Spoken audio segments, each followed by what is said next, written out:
Iisraeli lennufirma Israel Air lend takistati täna varem maandumas Sloveenia pealinnas, kuna võimud viitasid vastuseisule Iisraeli valitsuse poliitikale.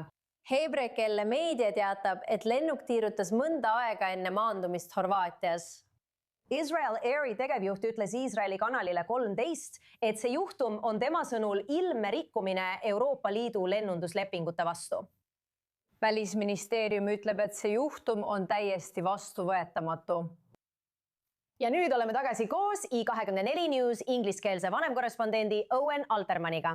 Räägi meile sellest otsusest ja kuidas see algatati? Kiire heebrea keeletund, Emili, ühe fraasiga heebrea keeles. Avirat, sof, kurss. Õhkkond kursuse lõpus tähendab seda, et kui tund on läbi ja väljaõppeprogramm armees on lõppenud, annavad inimesed endale loa teha asju, mida nad muidu ei teeks.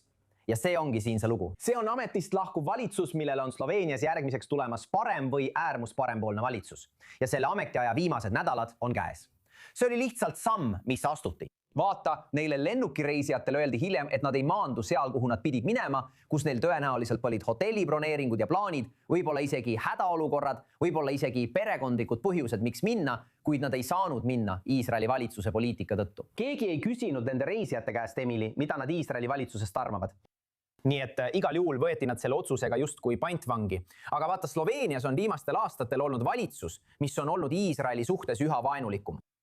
Ja see on lihtsalt viimane otsus selles otsuste reas, kuid peagi asendatakse see peaministriga, kes tuleb 4. korda võimule. Nii et kui me arvasime, et Benjamin Netanyahu oli erand, tulles pärast ametist lahkumist ja siis taas naasmist 3. korda peaministriks. Janis Jankovic.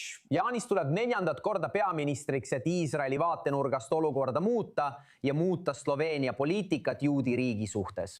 Aga igal juhul lahkuva valitsuse viimane käik oli teha seda Iisraeli lennule, mis oli juba õhus ja mille maandumisplaanid olid ilmselt teada enne õhkutõusu. Ja siis lennu ajal võeti reisijad selle otsusega justkui pantvangi ja suunati Zagrebi.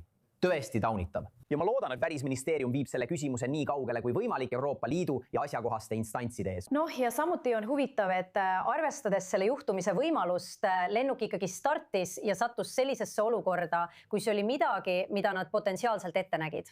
Üks vastamata küsimusi ongi see, et kui enne õhkutõusu oleks teada olnud, et see on risk, siis miks Iisrael ikkagi startis? See oleks üks küsimustest, mida küsitakse. Aga kõige olulisem küsimus tuleb esitada Sloveenia valitsusele. Miks ei lubatud sellel plaanilisel lennul maanduda sihtkohas, kuhu see oli mõeldud, kuna võimud tegid ühepoolse otsuse oma suva järgi, nagu meie välisministeerium ütleb, rikkudes lennundusalaseid kokkuleppeid Euroopa Liiduga?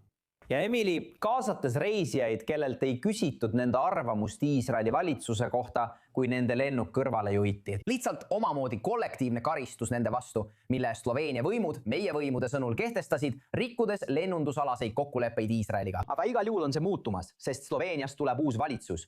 Ja vähemalt Iisraeli vaatenurgast on see teretulnud. Muutus, mõningane lootus, jah?